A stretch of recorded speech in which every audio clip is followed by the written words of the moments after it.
Hi everyone, good afternoon. I hope everyone is doing great. Welcome to today's session of Bits and Bolts. I believe many of you have already attended this session. So this particular session is basically to give you a quick gist about our product, interesting features, or any of the upcoming things which are there in the pipeline. This is to keep all our partners and the channel ecosystem aware about what 42 Gas is doing and how we are doing things.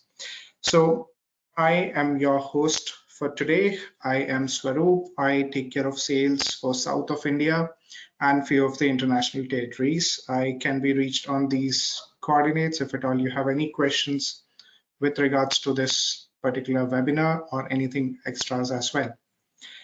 Okay, so as the name goes, bits and bolts, so it's going to be very crisp. A quick 15 minutes thing, just to give you a brief overview about a particular topic which I'm going to speak. Okay, so I believe all of us have heard about this word called as compliance, either internally in our own organization or externally if we are going to meet any of our customers at multiple locations. I'm very sure because I too get it at all the places internally in my office that you're not complying or you're complying to these many guidelines, policies, security, and all these things. And the same thing is there in customer place as well. Now, what does basically compliance means by the definition? It basically is a process by which organizations ensure that they are operating within a specific set of privacy and security guidelines.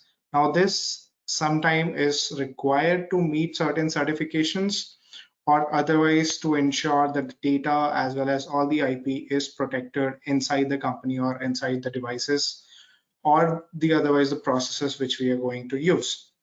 Now, I'm sure when you go meet any of your customer, these are few of the questions which you generally hear about.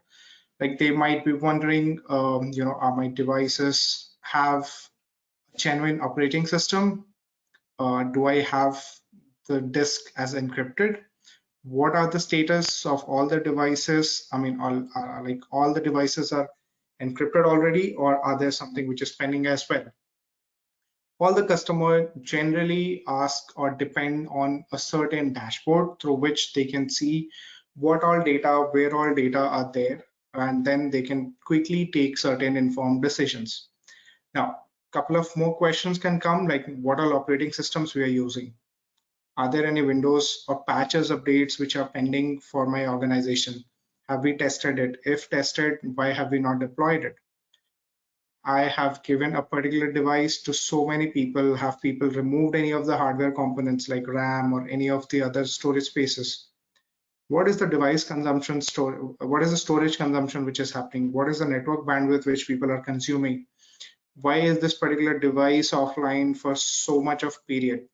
These are a couple of points which generally revolves around the IT people or the person or the stakeholders who are managing the device or the infrastructure part. I'm sure you would have heard about this a lot. And you might be wondering sometimes like whom to reach out, where to reach out, how to reach out. So 42 Gears is going to be your one-stop shop for any or all of these queries. Now, how we do it is what I'm going to cover in coming slides. Now, coming to the agenda, what we have for today is going to be very specific to compliance jobs. Now, what is a compliance job with respect to Sure MDM by 42Ks? Compliance job is simply a dynamic job which can be used to detect threats. Could be probably like routing or jailbreaking of devices, figuring out what all operating systems are there, what all versions are there, have people removed any SIM cards, RAM, storages, motherboards, if my passwords are in compliance or not. Now, if certain parameters are meeting the compliance and if not, then, it should proactively trigger a email or a message or any sort of notification which should intimate the stakeholder that you have to take certain decisions Otherwise, this is going to be a security threat. Okay, so where do you find it? If you log into Swarup console, you have to go to jobs, select the right operating system for which you want to figure out the job or compliance job, then simply go to compliance job. Now, without having any further delay, I am going to quickly take you through the compliance job and show you how we can make use of compliance jobs. Okay, just give me a minute.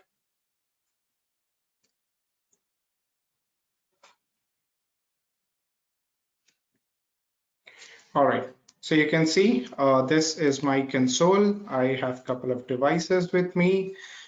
This is basically a Lenovo make and model with an Android operating system. Now, I am sure you would have already gone through the console overview a lot many times, but just quickly in a minute. This is the centralized dashboard. Here's the device grid. On left hand side, you have all your groups. On right hand side, you have details with regards to each and every devices. Okay. Now, details could be device information, network information, battery information, or memory management. If you see on the center, you have multiple columns. If you want to add more columns, you can just click here. And there are a few options which are available up here as well. Okay. Now, I'll not take more time on this. I'll simply go to jobs where you can find compliance jobs. Okay. So click on jobs, go and create a new job. Select the operating system. So I'm using Android for now. Just go to compliance job, which you can see here. Okay. So as soon as you click compliance job, you will see so many parameters here which we have developed, and there are more which are coming in pipeline. Okay. So we'll see a couple of them one by one. Now, the first one which we are going to cover is basically figuring out what is the operating system version. Now, you can create a compliance rules based on the device operating versions. So if the Android version is below, let's say 9, okay, it says between, so you can probably put it as 9 and 4. What kind of action should it take? So it should probably, let's say I want an email notification, so I can click on email notification. I can provide my email address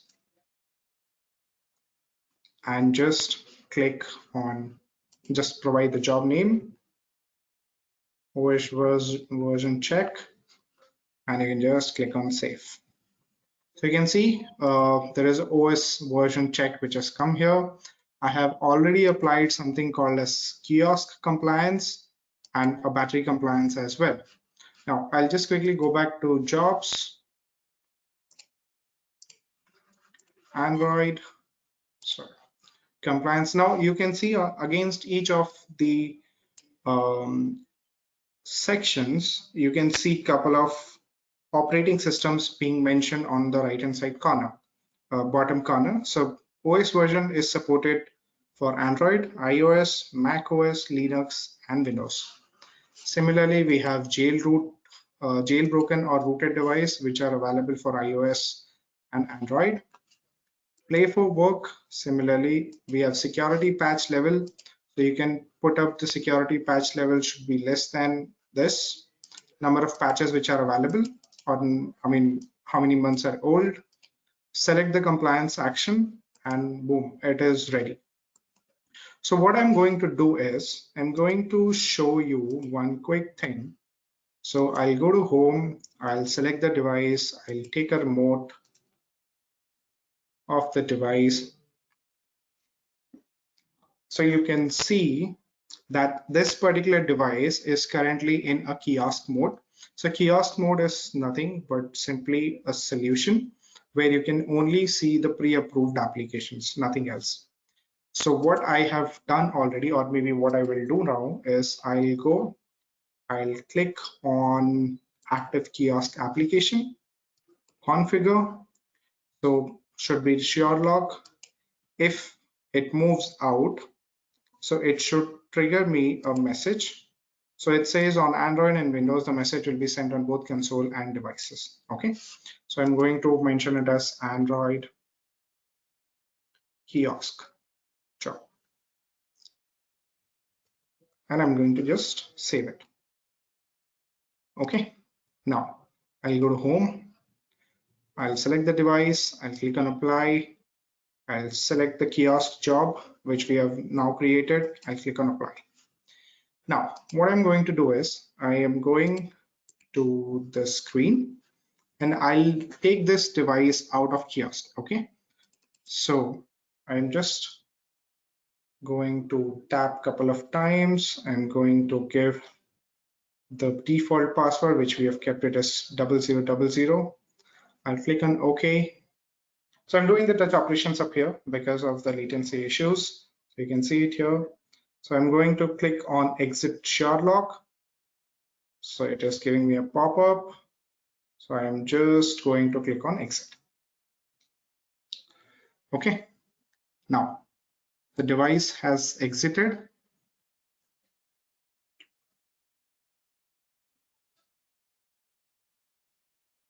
Now what I will do is I'll come here. I'll go to inbox. So you can see that on 3:44, which is right immediately, I've got a notification which says the device is non-compliant with kiosk enabled compliances. So this is how the notification will come on the device. If you want to configure it on email as well, you can see it over an email also. Okay. So I'll quickly show you a couple of more things. Like I'll go to Windows, I'll go to compliance job. So we have a couple of interesting things. One interesting use case is there are few people who are always on the run or always on the ground. So we have seen few instances where people have knowingly reported that the battery has drained out. Okay, and because of which the work got hampered. So what we have developed is called as a battery compliance report. So as soon as a battery goes below a certain threshold, let's say 30%, what it should do is, in case it is unplugged, it should trigger a notification, let's say to the reporting manager or to a centralized console. Let's say it could be Swarup, that anytime the battery percentage is going below a certain threshold, okay? In this case, we have kept it as 30%.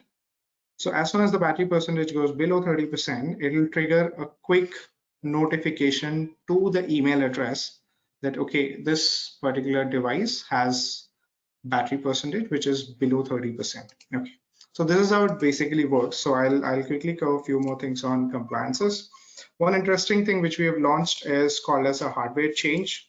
So in hardware change, if any of the person has removed a processor, disk drive, a motherboard, or have changed the BIOS, change the system name, display settings, battery, GPU, or in fact RAM as well. If in case there is any changes observed, it will quickly trigger a notification. I'm sure many of the people would have asked you, and this is the solution right here.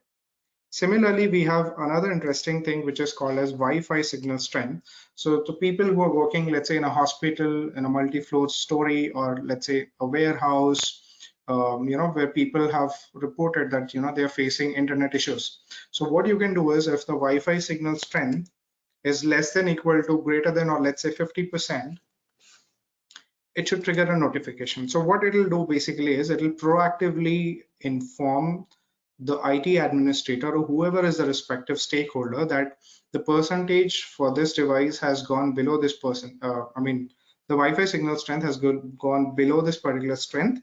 So people can actually go check what is the root cause. If it is definitely a router issue, they can definitely look into this. If it is a proximity issue, then they can probably think of adding one more router up there. So that's how the things are. So quickly to cover what all options we have. So play for work, configured or not, we have security patch level, which another one is online device connectivity. If the devices are not getting connected to Swarup server, or it is not showing online for a certain time, it will trigger a notification. Mobile network connectivity, it is again on the signal strength. Then we have something called a SIM change. If any of the company on devices, any of the person has changed the SIM card, he has removed it and put it on his own device, that means that they are doing something which is non-compliant, and it will eventually trigger a notification. Password policies, you can use this section to check on your password policies. Battery percentage is something which I've covered. Similarly, we have device storage. If the available device storage should never be less than 1%, is very minimal. So we can keep it as, let's say, 25% for optimal use.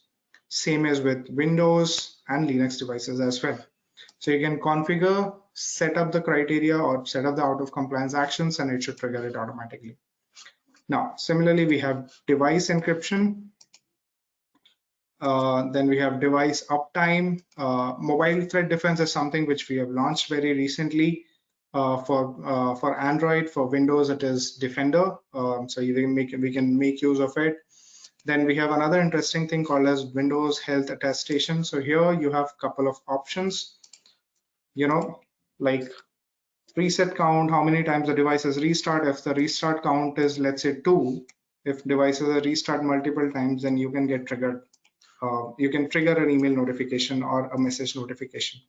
You can also check whether the Windows version is genuine or not. Windows update which is pending, Wi-Fi signal strength, cellular signal strength, kiosk application is something which I have shown.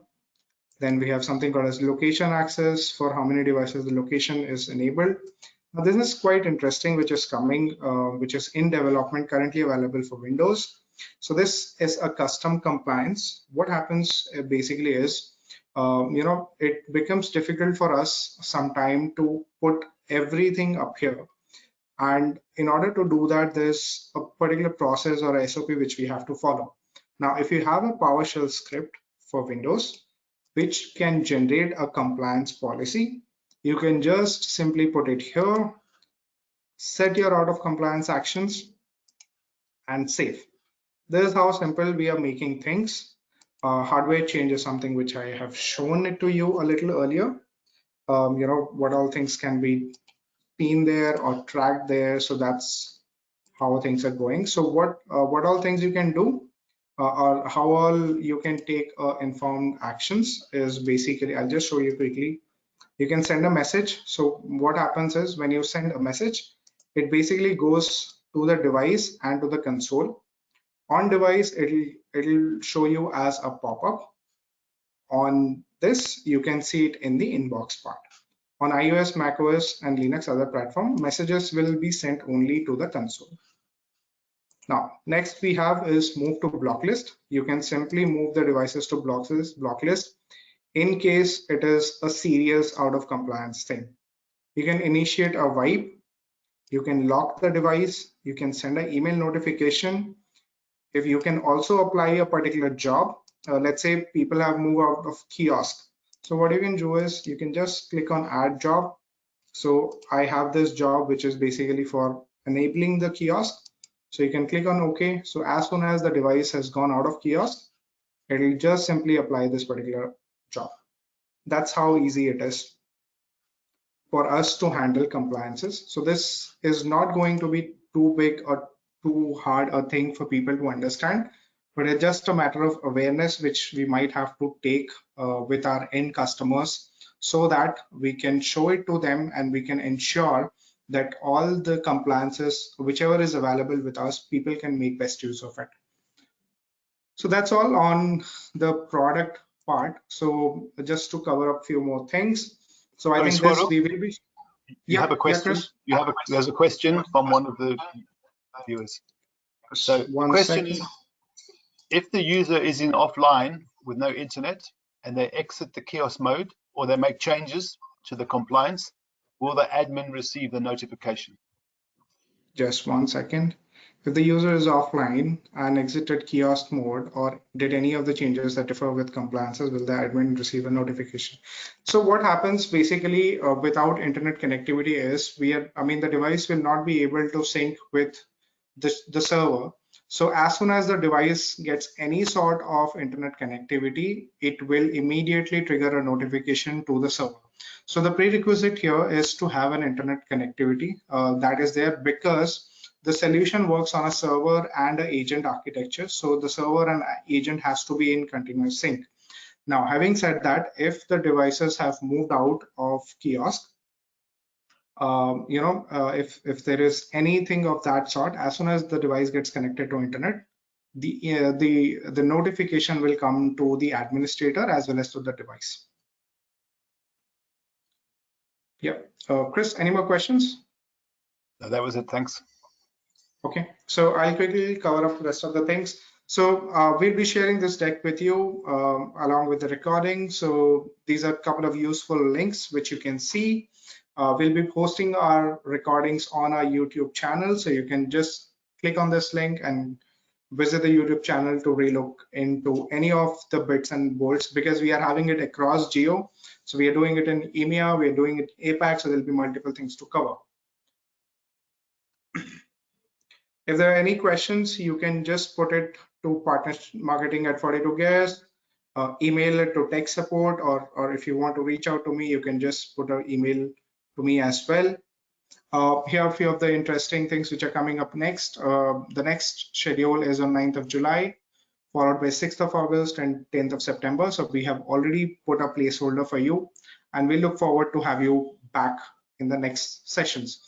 Now, interesting thing before we wind up this session. So we just want to let you know that we will be, ending it around December, and we have plans of having a lucky draw. So each of the attendants basically qualifies you for a chance to win a prize. The more episodes or the more sessions you join, the greater the chances for you to become one of the winners. So look forward to have you in the next session. If there are any more questions, please feel free to put it in the chat, or if not, you can reach out to us directly over an email. Thank you, everyone. I'll wait for a few more minutes for you to put up the questions.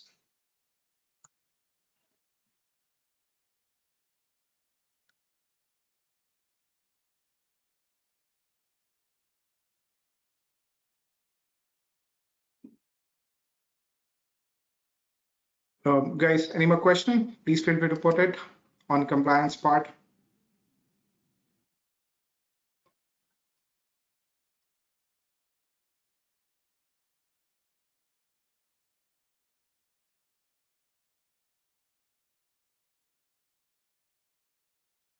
I think we can end. I mean, I think correct. So if there are no more questions, I think we'll wind it up. See you in July. Have a great week ahead and rest of your day. Thank you so much, everyone, for joining this webinar. We'll see you soon in July. Thank you.